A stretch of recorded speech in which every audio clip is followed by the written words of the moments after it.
정치대담 캠프 대 캠프 시작하겠습니다. 오늘은 더불어민주당 선대위의 김우영 대변인, 국민의힘 선대본부의 이두하 대변인 함께하겠습니다. 두 분 어서 오십시오. 안녕하세요. 안녕하십니까. 이두하 대변인께 먼저 좀 여쭤보겠습니다. 지금 단일화가 결렬 수순으로 가고 있다 이런 평가가 많은 것 같고 이에 대해서 국민의힘에서는 안철수 후보 측에서 일방적으로 결별을 통보했다, 당혹스럽다 이런 입장인 것 같아요. 특히나 이제 오늘 좀 화제가 됐던 게 공동 인사권 행사를 제안했다, 인수위 단계부터 이렇게 이제 국민의힘 측에서 얘기를 했는데 안철수 후보는 직접 어떤 세부 내용도 듣지 못했고 어떠한 것도 요구한 것이 없다 이렇게 얘기를 하면서 조금 다른 얘기를 하는데 어떻게 좀 이해를 하면 좋을까요? 이태규 선대본부장이 사실 그 안철수 후보 측의 뭐 정권 대리인은 아니라고 하지만 협상의 대상자는 아니고 그냥 타진을 하러 나오신 분이라고 하지만 상대방은 맞으신 것 같아요.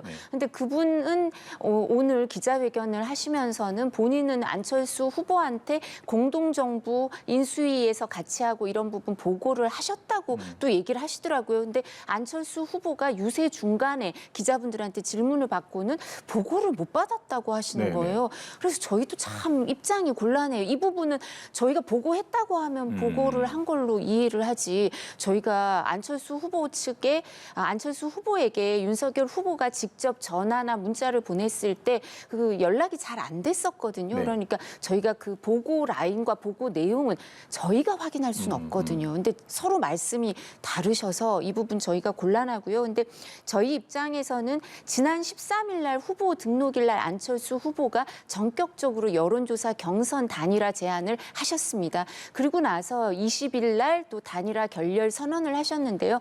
그 과정에 저희는 계속해서 여론조사 경선은 좀 곤란하다라고 말씀을 드렸었고 20일 날 단일화 결렬 선언 기자회견을 안철수 후보가 하고 나서 지금 저희가 공개한 일지처럼 그 이태규 의원과 그다음에 여기 장제원 의원이 협상에 나섰던 거고요. 뭐 최진석 선대본부장도 윤석열 후보한테 전화를 해서 확인도 해주고 이랬었거든요. 그래서 저희는 계속 뭐 새벽에 2시간, 3시간, 4시간, 뭐 새벽 3시부터 또 뭐 7시까지 그렇게까지 협상을 하는데 의견을 들어보려고 새벽에 막 12시부터 2시까지, 3시부터 7시까지 의견을 들어본다고 생각은 못했고 단연히 협상을 하려고 새벽에 그렇게 밤을 샌다고 생각을 했거든요. 근데 그렇게 말씀하시니까 서로 보고도 안 됐다고 하니까 저희가 참 당황스럽습니다. 알겠습니다. 지금 설명은 그 진정성을 갖고 임했고 최선을 다했다라는 설명으로 좀 이해를 하겠습니다.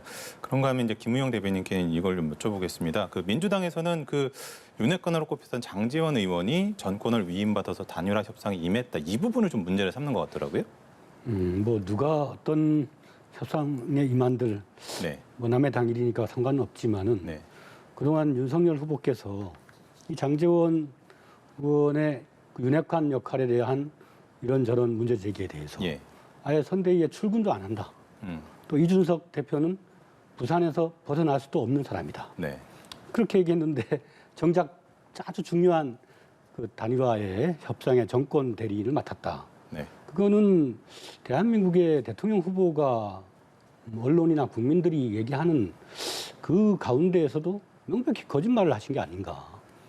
그 진실성이 좀 의심되는 언행이 자주 있지 않는가. 그런 문제 제기를 하고 있는 거죠. 이 대변인 말씀 들어보겠습니다. 거짓말 하셨다고 말씀하신 건 좀 부적절하고요. 왜냐하면 후보가 선대본에서 직책을 맡지 않을 거라고 했고 맡지 않았고요. 근데 이 부분과 관련해서는 안철수 후보 부부, 안철수 후보뿐만 아니라 김미경 교수와도 인연이 있어서 안철수 후보 측에서 협상 대리인으로 선호했고 그래서 신뢰관계가 있다고 판단해서 안철수 후보와의 협상을 하는데 측과 협상을 하는데 일정 부분 임무를 주고 책임을 맡긴 거죠. 그래서 이제 우리 김 대변인께서도 말씀하신 것처럼 이 윤핵관에 대해서 우리 당에서 가장 예민한 분 중에 한 분이 이준석 대표님이시거든요. 그래 되게 예민하신데 이준석 대표께서 이 부분에 대해서 아니 특임을 한 거 아니냐, 역할도 있고 책임도 있으니까 그거 당연한 거다.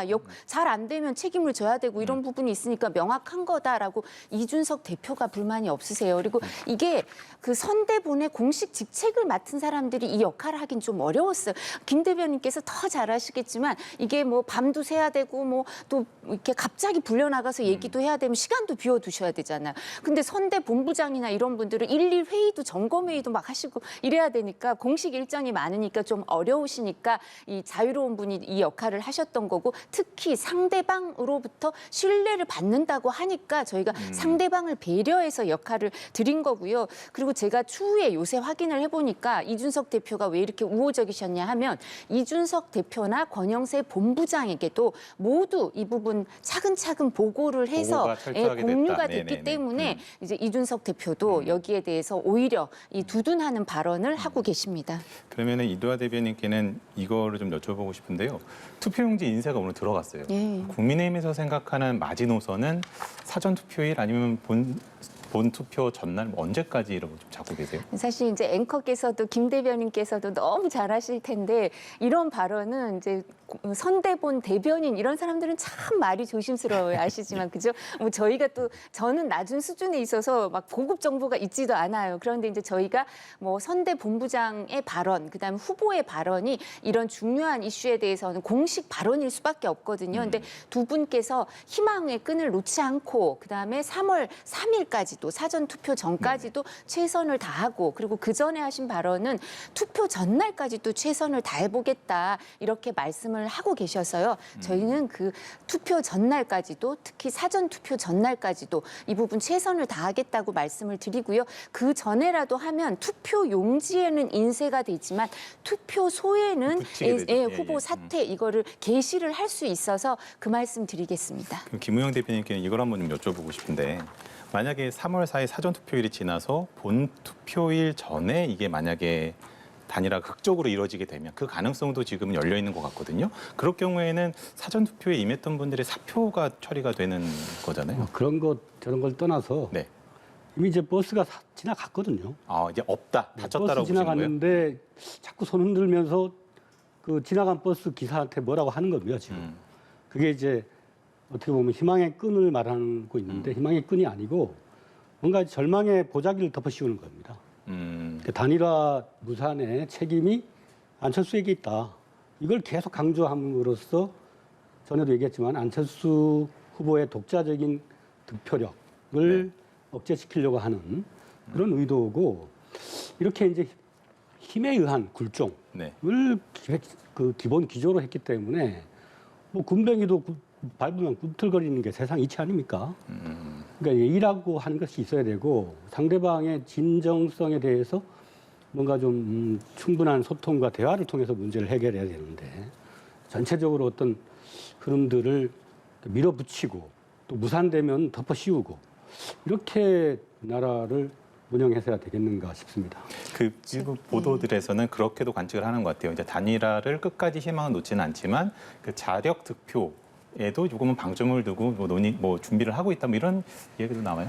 기본적으로 저희는 공식적인 입장이 이제 단일화에 대한 희망의 끈을 놓지 않고 최선을 다하겠다는 말씀이고요. 네. 희망의 그 끈을 잡고 있는 게 저희지 지금 이제 김 대변인께서 말씀하시는 것처럼 저희가 힘에 의한 굴종 이럴 만큼 힘이 전혀 없어요. 저희가 오히려 아시지만 막 전전긍긍하고 이런 부분에 대해서 말씀하시는 거 오죽하면 후보가 직접 나서서 발언을 하셨겠습니까? 그러니까 안철수 후보가 이제 전화나 문자가 많이 온다고 이렇게 뭐 불편을 토로하시던데요. 자제를 사실 당부하셨더라고요. 윤석열 후보는 어떠냐 하면 지난 8월에 입당하면서 전화번호가 공개돼서요. 문자가 엄청 많이 와요. 전화도 많이 오고. 근데 그게 대부분 단일화해야 된다. 왜 안 하냐. 후보는 뭐 하느냐. 이런 내용이 너무 많으셨던 거예요. 그러니까 후보가 그 부분에 대해서 너무 많은 그 지지자들이 근데 그 지지자들은 윤석열 후보의 지지자만 있는 게 아니고요. 정권 교체를 원하지만 아직 윤석열 후보를 지지하지 않는데 왜 단일화에 대해서 역할을 안 하느냐, 뭐 하고 있느냐 궁금하다, 밝혀달라 이런 분들이 많으셨기 때문에 후보가 직접 나섰고 그리고 중간에 뭐 안철수 후보가 백불 같은 데서 말씀하실 때 약간 정권 대리 이런 부분에 대해서 어제 전에도 약간 부정적인 얘기 잠깐 하신 적도 있어요. 그러니까 혹시나 전화를 직접은 안 되잖아요. 전화 통화가 안 되셨고 하셨거든요. 그러니까 혹시나 이 진위가 전달이 안 되는 거 아닌가 안타까워서 직접 나서서 기다릴 테니까 언제든지 연락을 주십시오라고 간곡하게 말씀을 하고 있고 저희가 문자 공개한 것도 보시면 간곡한 내용이지 뭐 저희가 뭐 뭐가 힘이 있겠습니까? 국민들이 그렇게 왜 단일화를 안 하냐 어떻게 된 거냐 궁금해하시는 국민들의 열망이 있는데 저희가 뭐 그렇게 누를 수 있는 형편도 아니고 그럴 의사도 없습니다. 거듭 끝까지 진정성을 다하며 최선을 다하겠다는 의지를 말씀하신 것으로 이해를 해보겠습니다. 김은영 대변인께는 이걸 좀 여쭤보고 싶은데 이재명 후보가 김종인 전 위원장에게 선대위 공동 국가 비전위원장을 제안을 했습니다. 응할 가능성은 긍정적으로 보고 계신 것 같은데 이게 통합 정부까지 좀 염두에 두신 제안이라고 보면 되겠습니까? 네, 우리 이재명 후보는 올해 신년 인사에 네. 그 통합 정부라는 키워드를 네네. 진작에 제기를 했습니다. 네. 그리고 본인은 권력이 필요한 게 아니라 일할 네. 권한이 필요하다고 얘기를 하고 있습니다. 네네. 그러니까 일할 권한이 주어진다면은 적재적소에 좋은 인재들을 여든 야든 뭐 보수든 진보든 능력이 있는 사람은 다 쓰겠다. 그 대표적인 상징이 이제 김종인 위원장 같은 분인데요. 네. 김종인 위원장은 경제민주화론을 주창하고 계시고 또 팬데믹 극복을 위한 100조 펀드 얘기를 하고 있습니다. 기존의 이제 관료들이나 재정 긴축론자들에 비해서 재정 확장 정책을 과감하게 펼치겠다는 의지가 있고 또 거기에 대한 상당한 노하우가 있기 때문에 이제 국가 비전이든 뭐 국민 통합이든 그런 부분에서 역할을 할 수 있는 분이고 특히 나라가 이렇게 국난에 빠지다시피 하고 있는 상황이기 때문에 해방 이후에 가장 적극적인 연대와 협력이 필요하고 그 연대와 협력을 통해서 국난을 이겨내고 우리가 좀 더 나아가야 되지 않겠는가 이제 그런 얘기를 하는 거죠. 지난주에 이재명 후보께서 말씀하시기로 그 정치 개혁을 말씀하시면서 그 윤석열 후보는 언행이나 뭐 이런 것들이 너무 과격하고 이분법적이라서 같이 하기 힘들다라고 얘기를 하셨는데 그거는 유지가 됐지만 보수 진영이라 하더라도 김종인 전 위원장 같은 분들은 충분히 함께할 수 있다. 이건 유지가 된다고 보면 되겠습니다. 당연하죠. 네, 그 윤석열 후보는 정치의 어떤 경험이 적을 뿐만 아니라 그 와서 하시는 걸 보면 오늘도 강릉에서 유세를 하는 거 보면요. 싹 다 그냥 남 비난하는 것만 해요. 알겠습니다. 아니 대한민국이 미래로 어떻게 갈지 정권을 바꾸면은 안철수 후보 말처럼 정권 교체 이후에 뭔 나라를 만들 건지 그 말씀을 안 하고 무도한 정권이 어떻고 자기 검찰 종장 시켜준 사람을 은혜를 말이죠 배신으로 갚고 말이에요. 이도하 대변인 말씀 듣겠습니다. 예, 우선 꼭 하나 드리고 싶은 말씀이 이제 종로에는 최재형 후보가 이제 감사원장이 그렇죠. 후보로 나와 있고 네. 우리 당은 이제 국민의힘은 윤석열 후보가 대통령 후보가 됐습니다. 근데 지금 말씀하신 것처럼 이 두 분 다 문재인 정부에서 아주 고위직을 지냈던 분들이죠. 근데 이분들은 기본적으로 인사권자에 대한 무조건적인 충성심이 아니라요. 나라와 국민에 대한 더 높은 충성심을 갖고 있는 거죠. 그래서 뭐 은혜 이런 운운은 적절한 발언이 아니신 것 같고 FBI 그 제임스 코미 국장이 그 트럼프 대통령이 자기와 관련된 수사에 있어서 충성심 운운하니까 FBI 국장이 그렇게 얘기를 했다는 거 아닙니까? 충성심 인사권자 사람에 대해 충성하라고 하는 건 마피아적인 충성심을 강요하는 거다. 공직자는 기본적으로 국가와 민족, 국민에 대한 더 높은 충성심을 가져야 된다. 그게 정답이라고 생각하고요. 두 번째 좀 약간 나라가 국난이라 그래서 저희는 이제 위기라고 말씀을 드리죠. 근데 문재인 대통령이 지금 국난이란 얘기를 들으시면 조금 섭섭하지 않을까 이런 생각은 드는데 저희는 위기라고 생각하고 있습니다. 그래서 정권 교체를 해야지 이게 바뀔 수 있다고 생각하고요. 그리고 세 번째 이 부분에 대해서 저는 좀 그런데 이재명 후보가 네. 사실 유세 현장에서 뭐 여러 가지 말씀을 하신 것 같고 여러 가지 논란이 있습니다. 가장 심한 건요. 저는 뭐 녹취록 중에 일부를 원용하는 건 있을 수 있다고 생각하셔요. 자기한테 유리하고 네. 내가 대장동 몸통이 아니다. 이 얘기를 하고 싶은 건 이해가 되는데 상대방 가장 유력한 상대방 후보에 대해서 윤석열은 죽어 이거 연호하세요. 모이신 지지자들한테 윤석열은 죽어 연호하세요. 이렇게 말씀하시는 분이 분이 무슨 통합 정치를 하고 이런 분이 증오와 분열을 부추기는 후보고 유세 현장에서 원래 지금까지 나온 유세 현장에서 가장 부적절한 발언 아니었나 싶습니다. 그러면 김 전 위원장이 어떻게 응할 거라고 좀 보세요? 어떻게 보세요? 저희는 사실 아까 제가 안철수 후보와 단일화에 대해서 정말 곤란해하면서 최선을 다하겠다 말씀을 드렸지만 정치는 생물이기 때문에 기대를 갖고 있지만 저희가 또 그 부분 만에 하나 정말 100만 번 양보해서 안 이루어질 경우에는 어떻게 해야 될지 저희가 대책이 없을 수는 없잖아요, 그렇죠. 솔직히요. 그런데 마찬가지입니다. 김종인 전 위원장이 같은 선거에서 경선 과정부터 윤석열 후보를 도와왔고 가까운 분들도 저희와 같이 일을 하고 있고 그때는 신념을 같이 하니까 정치적 대의 명분을 같이 하니까 도우신 거 아니겠습니까? 근데 다른 선거, 이제 다음번 선거가 아니고 이 같은 선거에서 딴 후보를 돕고 직책을 맡는 일은 저희 입장에서는 안 하실 것 같습니다. 근데 만에 하나 뭐 그렇게 하신다 하더라도 아까 단일화가 정말 끝까지 안 이루어질 경우 뭐 김종인 전 위원장 같은 분도 우리와 함께 하시지 않을 경우 모든 경우를 상정해서 이제 우리가 또 우리 지지층 그리고 지지층을 더 넓히고 이런 부분 승리하기 위해서 또 끊임없이 노력해야죠. 최선을 희망하되 최악에 대비해서 네. 또 최선을 다하겠다라는 말씀이신 것 같고 민주당에서 이제 다당제 정치개혁안을 당론으로 채택을 했어요. 근데 이제 안철수 후보나 심상정 후보가 아직까지도 약간은 적극적으로 호응하지는 않는 모양새거든요. 앞으로 어떻게 좀 하셔야 된다고 보세요? 제 선거 시기에 뭐 타당 후보를 견인하기 위한 유화적인 일시적 정책이라고 보시면 곤란하고요. 네네. 87년 헌법 체제, 네. 그러니까 그 대통령에게 상당한 그 권한이 집중된 네. 그 문제를 좀 분산하자. 네. 여야가 제로성 경쟁을 하잖아요. 예, 예. 너 죽고 나 사는. 근데 이게 아니라 생각은 우리나라 국민들이 두 개만 있는 게 아니지 않습니까? 네. 제3의 선택이 가능하도록 하고 다양성을 인정하되 조화를 추구하자.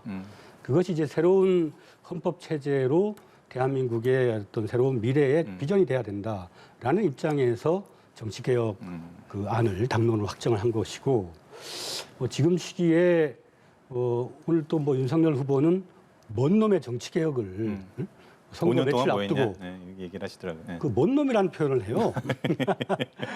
네. 그렇게 강하게 표현하실 일이 아닌데 본인이 지난 8개월 동안에 새로운 정치 한다고 하면서 뭐 보여준 게 없잖아요. 그냥 보복 정치밖에 없는 것이고. 그러니까 이제 정치 보복 얘기하시는 것 같은데 그 부분은 문재인 대통령도 사과하라고 하셨다가 양해를 하신 거잖아요. 정치 보복이 아니라 문재인 대통령과 같은 법과 원칙에 따라 성역 없는 수사를 하겠다는 같은 마음입니다라고 말씀드렸더니 청와대에서 더 이상 사과 요구 안 하셨으니까요. 정치 보복 인정 안 하시는 게 문재인 대통령의 입장도 간접적으로 확인되는 것 같습니다. 두 번째, 다당제 이 부분 저는 사실 제가 이제 18대 국회의원으로 있을 때도요. 이 얘기 다 나왔어요. 네네. 이제 다당제, 그다음에 중임제 개헌, 그다음에 중대 선거구제 다 검토해봤거든요. 근데 이 부분이 뭐 실제로 이루어지진 않더라고요. 근데 다당제를 뭐 이게 저는 정말 국민들이 다당제를 원할까? 이 부분은 국민들의 의견을 좀 들어볼 필요는 있다고 생각해요. 저희는 그게 정치적으로 또 이렇게 정치개혁 특위를 하면 이 부분에 대해서 여러 가지 의논이 나오지만 국민들이 원하는 걸 한번 확인해 봐야 된다는 의미가 첫째 있고요. 두 번째는